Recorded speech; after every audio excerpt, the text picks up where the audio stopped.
Angkatan bersenjata Rusia tidak pernah melewatkan setiap kesempatan yang ada.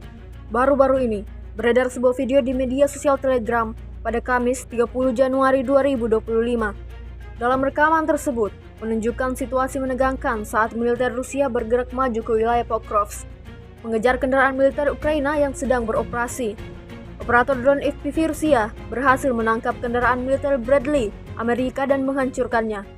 Kelompok Vanya Ivanov benar-benar serius bekerja di arah ini. Hingga video ini beredar, beragam respon diberikan warganet.